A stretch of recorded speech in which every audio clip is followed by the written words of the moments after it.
there was something else that you brought up, and we're talking about like relationships, and this is huge because everybody obviously has relationships. Everybody out here is having struggles and going through things, and there's a huge thing going on right now, and it's been going on for some years now, and it's the independence topic, and I think it's a beautiful thing. For all of us to be able to take care of ourselves and be self-sustainable and have our independence, but it's gotten a little bit tricky, and a lot of the tough thing right now is there's a lot of women that are saying that I'm independent, I don't need a man, and it is, and I'm pretty sure that this came from the choices of a man, whether it be a father or his father's father or a man they met and now they're broken and they're hurt and they just went out and they did it on their own. But we were riding bikes a couple weeks ago, and we were up at Withlacoochee State Bike Trail, which is one of the longest paved trails in Florida. It's 46 miles, and we were speaking, and you said that your mother taught you a very important concept with independency, and that stuck with me when you told me that. Yeah, she said, when I first got married, I was young, and I had been working since I was 13, and my ex-husband wanted me to stay home, and be a stay-at-home housewife, so on and so forth. And I was telling my mother about it and complaining because, and she said to me, "Sweetie," she said, "you're independent, right?" I said, "Yeah." She said, "You need to use your independence like you would an umbrella." She said, "When it's raining, you know how to use your umbrella, correct?" I said, "Yeah." She said, "So when it's not raining, what do you do?" I said, "Well, it's put up." She goes, "That's what you do with your independence." Wow. She said, "You use your independence like an umbrella. When you need it, it's there. It's not going anywhere. It's there. When you don't need it, you put it away." Yeah. So I've learned over the years, and here's the thing that we don't really realize. God created us to be interdependent. Interdependent means we do depend on one another. If I want food, I'm going to the supermarket, right? Buy food. That's what we do today. Back in the day, they grew their own food. However, everybody didn't have land to grow their own food. So those farmers sold, they had markets. 2,000 years ago, you went to the market and different people, you could get food or clothing from different people. You had people who made clothes and other people who didn't know how to make clothes. So we basically are what we call an interdependent world. We import, export. That's all dependency on one another. So being independent has to work in conjunction with interdependent, meaning, yes, I know how to feed myself and clothe myself, but in order to do that, I need to go to the store or I need to buy a sewing machine if I'm going to make it myself. You see what I'm saying? Yeah. I'm going to need something from somebody from somewhere at some point in time. Even to be independent, I'm still dependent on other people. You follow? Yes. So when it comes to relationships, what happens with the male-female situation today, in modern day, I wound up having to do a thesis on, I did it on remarriage in the body of Christ. Okay.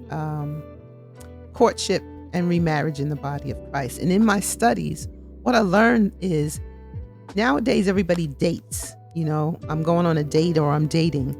And when I did my research, there was no such thing as dating back in the day. It was courtship. And what courtship consisted of was this gentleman is interested in this young lady and vice versa. And so what he would do was he'd go visit her and sit and talk with her. Or they might take a walk around the property and do that. But it was under the supervision of family. Okay. So they weren't out on their own by themselves per se. Family, somebody was around. And so this young man would come a courting, as they say, and he'd come and they'd spend time together, getting to know each other, becoming friends, basically, before marriage. Wow. Yes. Okay. Yes. And so, during that time frame, that's what would happen. And this is before, this was after, because, depending on the culture you're in, you have these prearranged marriages. But even in a prearranged marriage, there's still a courtship time. Yeah. Where they get to know one another. So what happened in this country was when World War II broke out, because prior to World War II, women got married men and they took care of the household and the man went to work. That's in a traditional household. Yeah. You had black women been working for a long time, and many white women been working for a long time, and people of other nationalities, if they were a single mom, they were working. But the mass majority, were had husbands, and the husbands worked, and the mom stayed home. These were the roles that were set out. And so during World War II, men went to war, and when the men went to war, they left these jobs open, and they still needed to make guns and bullets and planes and things to sustain the military. And so with the men off to war, the women took these jobs and they started working to support their household while the husband was fighting a war. And unfortunately, a lot of men didn't come back from the war. They were killed, or when they did come back, they were maimed, they were disabled. Yeah. And so this woman now is carrying the household.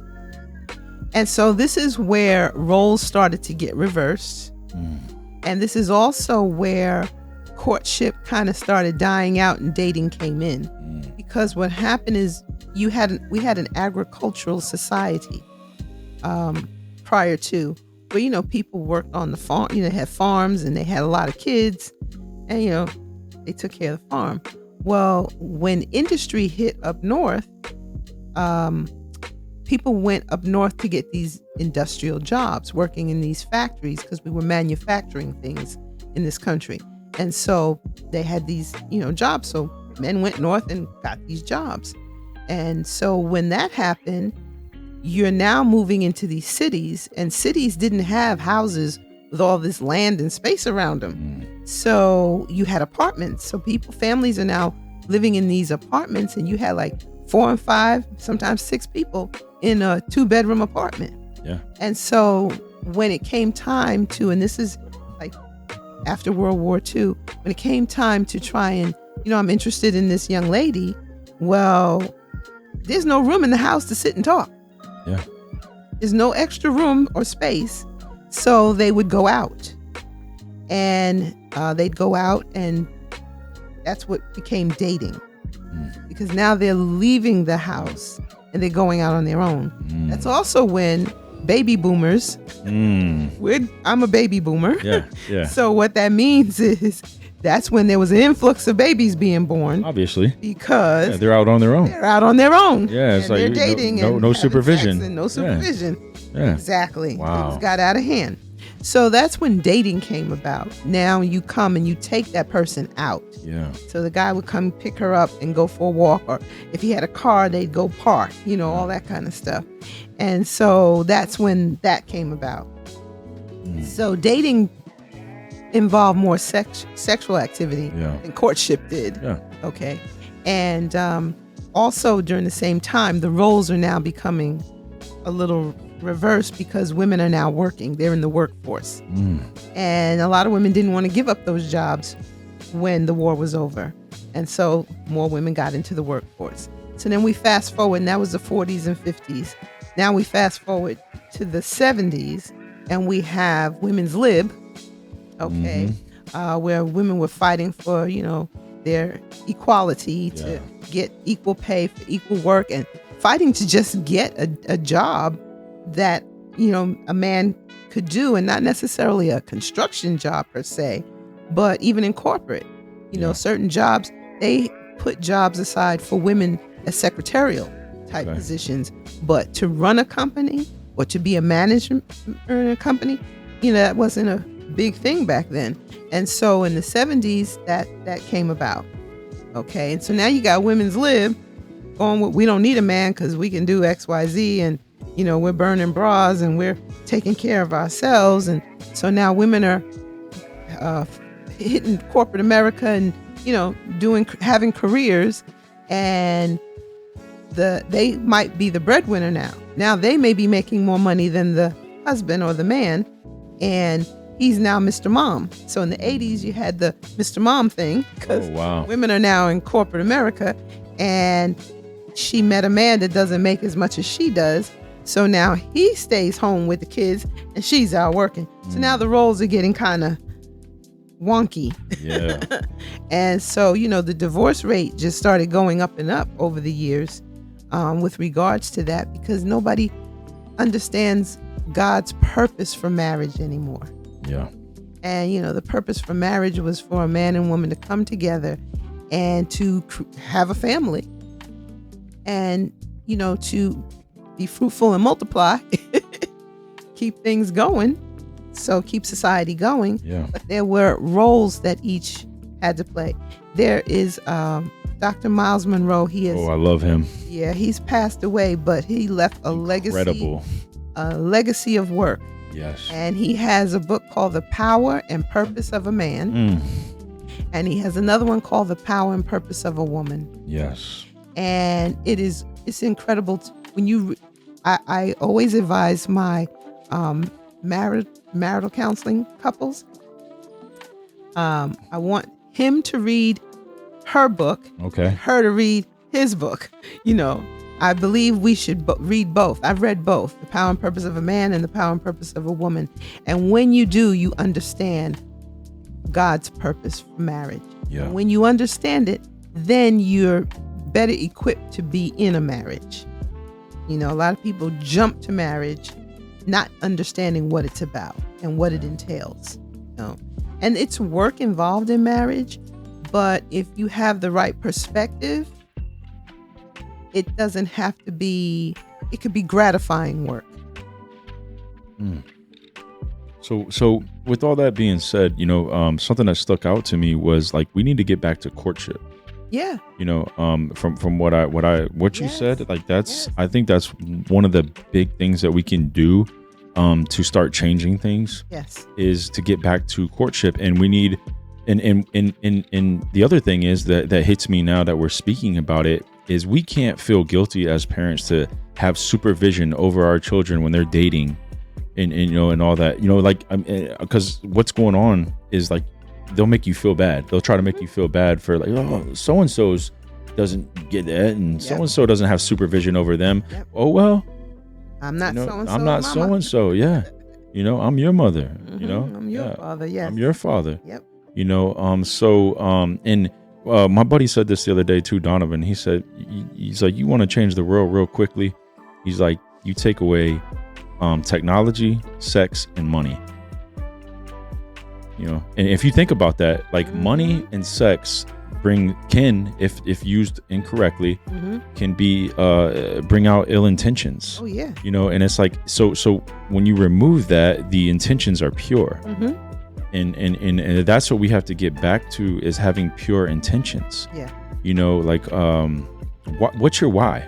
Like, why do you want that why do you want that relationship with that woman? Why do you want that relationship with that man? Yes. Is it because you're physically attracted to them? Yes. Or are you are you spiritually attracted to them? Or do you are you caught up in their potential? Are you caught up in what they do or how much money they have? So look at your why. Like, really ask yourself. Yeah. Get to the root. Yeah. And if we use that why in everything we do, and what if God's your why, then you on the right track. What is your why? Like, why are you doing this? Why are we doing this show? God's my why. Why do I write poetry? God's my why.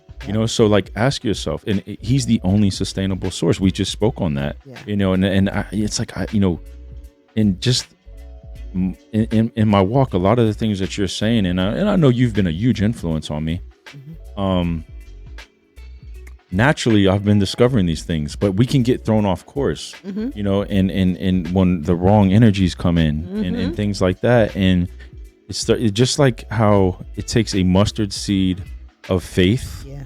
You know, a mustard seed of evilness can come in Yeah. and start bringing you in a different direction. So you got to really be careful, which goes back to perspective. Yeah. You know, Yeah. and so it's just really interesting. There's a foundational. I'm a visual learner. Okay. So if you look at a pyramid, right? Pyramid has a wide base. Yes. Very steady. Wind's not going to blow it over. Okay. So if you think of a pyramid in regards to relationship, that base is the friendship.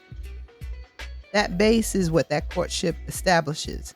The friendship, you know, that you get to know that person, likes and dislikes, and the why you would want to be with that person. You get to know that in the bottom foundation of that pyramid. Then you move up to the next level, which is that spiritual side of it. Like, where are they spiritually? Where are you spiritually? Because you need to be equally yoked in that area. And then you get to the emotional side. And then at the very peak of the pyramid, that's where sex is. Okay, so everything culminates and works its way up to sex. Marriage should be in there before you get to the sex, according to the way God has laid it out. Yeah. Now, if you turn that pyramid upside down, what's going to happen? It'll fall over. It'll fall over. And what you have when you turn it upside down is you have sex at the tip. And that's what we're all doing. That is not going to sustain the relationship, and that's what everybody's doing. Yeah. They're test driving, as I've. One more time, the foundation of the pyramid. What you got is your friendship. Friendship. So that is really. And out of that comes the spiritual aspect. From the friendship comes the spiritual. Spiritual comes emotional. Emotional comes the sexual. And that's really what it is. We're doing it all wrong. Doing it upside down. Upside down. So we have no foundation. None. And we're trying to build off of sex. Trying to build a friendship off of sex. Yeah, because we're physically attracted to each other, and then and I've spoke about this on the show in the past, and it's like that's what a lot of us young and now I'm starting to discover young women do this as well. Young men, that's our problem. Like when they meet a girl, you know, and they're like, man, she's so hot, and it's like that's what's happening. You know, like you were focused on that physical, and then we build a life trying to cater to that physical attraction, which is not sustainable. It's not sustainable at all. And we want to do things that are sustainable. Yes. You know, and God is sustainable. Yes. You know, He said, whomever he joins together, let no man put asunder. So you got to know that it's a godly union. Without God in your marriage, it's kind of gonna not make it. Yeah. And you'll spend your whole life fighting. Yeah. You know, for and wondering why and confused. Yeah. Like, man, why don't they just get it? And it's like, well, because there's no God in it. You know. He's what they call that third strand. Wow. So you have the man, the woman, and God in the middle, and that creates, I call it a braid. Which if you take 3 strands of rope and intertwine them and try and break that, you can't. Yeah. You really can't. So that's what God's design of marriage was. Wow. And you know, and it's so crazy because we will fail in our relationships because God's not in them. And then we'll go and try to, and I've done this, personal experience, we'll go and try to get right back into what God got us out of. You know, and it's like, yo, he's trying to bring you, like, yo, look ahead. Like, you can't, you're gonna run into something, you keep looking backwards. You know, that's and we all have done that. We all do that. You know, I think there's a story about Lot's wife. She like God had got them out of Sodom and Gomorrah. Yes, out of a bad place. Let's go. Don't look back. Keep moving forward. Don't look back. Keep moving forward. And she is the only one who stopped to look back, and it killed her. And she turned to a pillar of salt. Yeah, and you know, so and that's really what happens to us, because that puts our life, like same thing to a pillar of salt. We stop. It stops our life. It stops our growth. It stops the future. I had it put to me like this: when you're in a car, your front view is bigger. Your front window is bigger than your rear view, right? Yes. Window. And so you're only meant to glance in that rear view for a second. You're supposed to be focused on that front window, focused ahead. Because if you don't focus ahead and you keep looking back, you're going to run into something. Yeah. So the key is not to consistently look back. Yeah. Just to focus on going forward and where you're going when you're going forward. Wow. And if you have God in your life, He's the one that's going to guide your path on where you're going. And when God's in our life, we're naturally looking up all the time, and when He's not in my life, I'm looking down, Yeah. Discouraged. It's our choice, it's our free will. What are you going to do with your free will? Like what choice are you going to make as a man, as a woman, and I think from what we spoke about today, make God your choice, like whenever you're lost, whenever you're confused, whatever emotions that you're going through, like focus on Jesus. Yeah. And He'll get you right back on track, give you that peace every time, and He'll keep you looking ahead. Don't feel bad about not looking back. Keep moving forward. Yeah. Keep moving forward. Yeah. That's your future. Yeah. The future's ahead. You're supposed to have an understanding of your past so that you don't repeat the negativity of the past. Well, I'm glad you said that. Okay. I am glad you said that. But you're not supposed to stay there and get stuck and focus on it. Yeah. I used to tell my kids when they were growing up, there's an easy way to do things and there's a hard way to do things. And I used to tell them, my way's the easy way, your way's the hard way. Okay. But I apply that to God. Yeah. Okay. There is an easy way and a hard way. And He tells us you have the freedom to choose which way you want to take.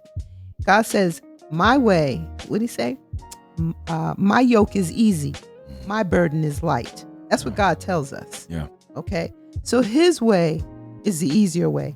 Our way is the hard way. And we struggle more when we try to do it our way.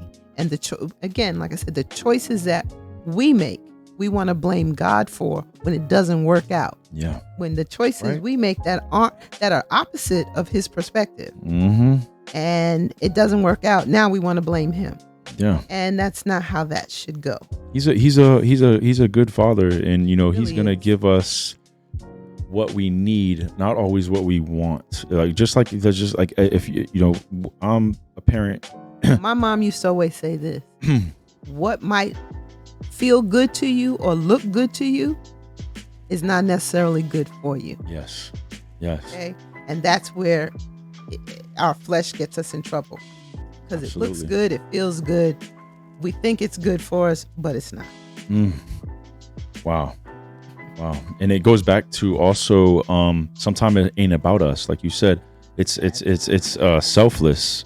I got like 1 minute. I'm squeezing in one more thing. I'm trying to squeeze all the juice out of this just beautiful time with you. Like, I'm just like so thankful that you came. Like, you don't even know how much like I needed you today.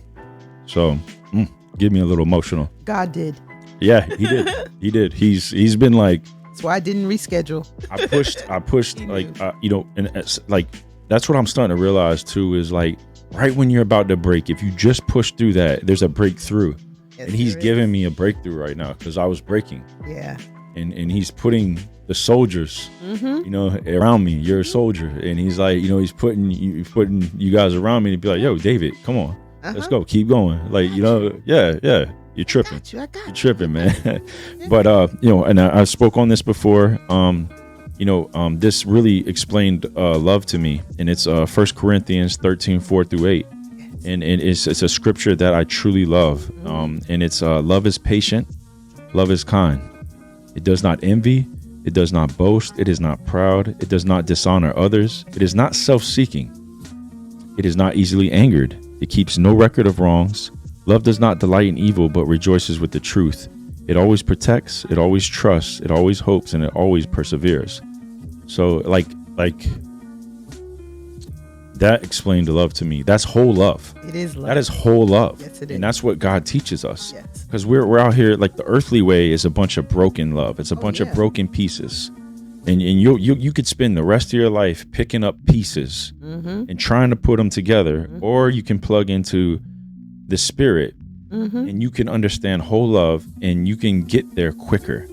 Even though it's narrow, it's quicker. It's much faster. Yes. So I just want to thank you, Miss Jones, and for coming on. This is Catherine Jones that is with us today, and just so much wisdom that you dropped on us today, and just so much gratitude. I love you so much. Love you too, hon.